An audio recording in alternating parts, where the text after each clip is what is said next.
Ça fait plusieurs semaines maintenant que je dis c'est quand même assez compliqué de toute façon de juger la saison du PSG. Cette année, je pense que je suis à peu près passé par tous les états en regardant ce qu'a fait le PSG. D'abord très sceptique, puis enthousiaste, puis réceptique. Et je termine un petit peu plus que sceptique, carrément perplexe et presque inquiet déjà pour la saison prochaine. Ça a été des montagnes russes un petit peu toute l'année parce qu'il y a eu de belles choses. On a cru effectivement à une progression, à une identité identité de jeu, ce qu'on a vu quand même pendant pas mal de semaines. Et puis quand ça s'est durci, quand l'opposition se durcissait, quand les gros matchs sont arrivés, et notamment en Ligue des Champions, eh bien, on a été déçus. Je demande à chaque fois, de façon ironique, qui a la liste des matchs réussis en 2014. Bon, bah, à force, j'ai regardé, quoi. À force de chercher la liste. Donc, il y a eu le Nantes, où les Nantais sont venus avec le pantalon baissé.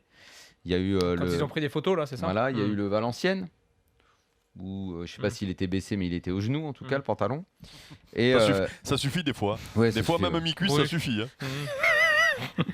Et il y a eu Tout dépend de ta morphologie. Et il y a eu le fameux très très beau match réussi à Leverkusen. Et après, il y a quelque chose qui se disait déjà depuis l'année dernière, qui s'est dit également, en fait, qui se dit depuis que sont arrivés les nouveaux investisseurs, c'est qu'il est quand même très très compliqué de s'enlever de la tête que cette équipe a des moyens colossaux et qu'il est absolument normal, et on en revient à ma fameuse formule que je te disais tout à l'heure, Eric, il est absolument normal au bout d'un moment de regarder qui tu bats, quels sont les moyens que tu as pour battre ces adversaires-là, et il me semble qu'à l'arrivée, être champion, c'est malheureusement banal. Ce que je note encore une fois quand même, c'est que, en ce moment, je sais pas, c'est vrai qu'il y a un peu pas mal de critiques autour de Guardiola, de son système, de ce genre de choses-là.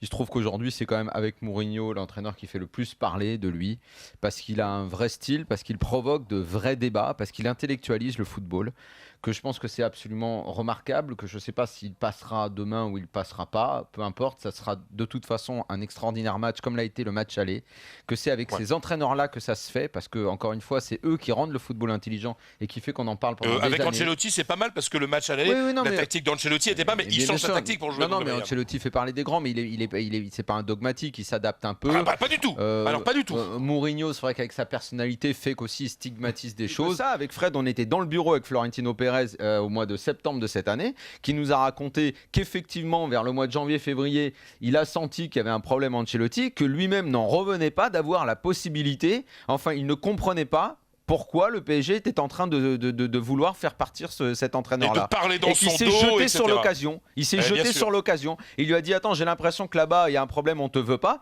Viens au Real. Qu'est-ce que tu veux qu'il dise? Ce qui s'est passé, c'est que il avait pourtant tout expliqué dès l'été, 6 mois après qu'il soit arrivé, sur le fait que ce serait compliqué de construire une équipe aussi vite, en gros de mettre en place un beau jeu, que dans un premier temps, pour être performant notamment en Ligue des Champions, il faudrait qu'il parte au plus pressé, qu'il mette en place un jeu rapide, que ça viendrait avec le temps, qu'il n'a pas eu tous les joueurs que son successeur a eu cette année, notamment Thiago Motta, tout le temps à disposition.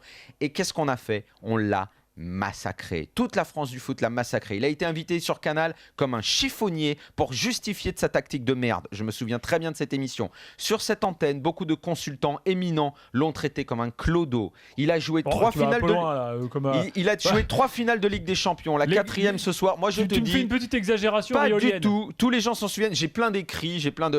Il pouvait être critiqué sur certains matchs. Moi-même, je l'avais fait après un Nice PSG où l'équipe partait un petit peu dans tous les sens. J'avais fait un article là-dessus. En plus, il assume. Sur mon blog. Assume totalement. Mais il assume en plus. Lui, il explique tout. Il expliquait ses erreurs. 3 joueurs offensifs à domicile. Non mais 3 joueurs offensifs à domicile. Non mais franchement. Mais c'est grotesque. On peut plus jouer au foot comme ça. Moi, ce foot-là, je le conchis. Ils ont quand même 70% de possession en première mi-temps avec ces 7 joueurs. Je déteste ce football. Attends. C'est pour moi, c'est la négation du jeu. C'est du football négatif. Daniel, et qu'en plus on parle de génie. Alors non, attendez. On va décortiquer ce que fait Mourinho tout à l'heure. Moi, j'aimerais d'abord qu'on reste sur l'Atlético, si vous le voulez bien, parce que c'est ça le point positif du soir. J'étais ravi. Moi, je suis ravi parce que j'adore l'esprit positif de cette équipe, ce qu'ils veulent faire, parce qu'eux font les deux. Ils savent et très bien défendre, et très bien attaquer, et très bien jouer les phases de récupération. Ils ont quand même marqué 3 buts à l'extérieur en demi-finale de Ligue des Champions. Toutes les phases de transition, ils les jouent bien. Ils ont des joueurs techniques, ils ont des techniciens à chaque poste. Et puis surtout, ils ont cette stratégie que j'ai qualifiée de stratégie Viet Cong, c'est-à-dire qu'ils sont sur tous les coups, ils sortent de tous les buissons. T'as l'impression qu'ils sont 33, alors qu'en fait ils sont 11. Et ça, c'est quand même assez. Enfin, je sais pas, c'est un ovni dans le football européen, cette équipe-là. C'est enthousiasmant quand tu les vois. Et moi, je répète, ça m'arrive rarement. La dernière fois que j'avais souhaité à ce point la défaite d'une équipe, c'était déjà Chelsea 2012, parce que c'était affreux. Et là, une nouvelle fois, je souhaitais, parce que c'est encore tombé sur Chelsea, j'y peux rien. En d'autres temps, ils ont pu eux aussi me faire plaisir. Je me souviens d'une époque où même Mourinho ne jouait pas comme ça.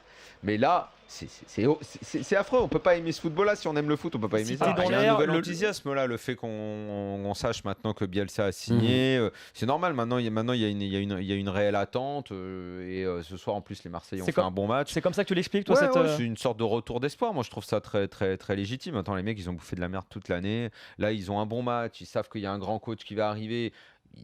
Au-delà même du coach, c'est une véritable révolution, parce que ce qui les a gonflés cette année, les supporters, c'est aussi que les mecs donnaient tout le temps l'impression de ne pas assez se donner, de ne pas assez donner, tout simplement. Donc là, maintenant, ils ont au moins la certitude qu'il va y avoir un complet bouleversement des habitudes.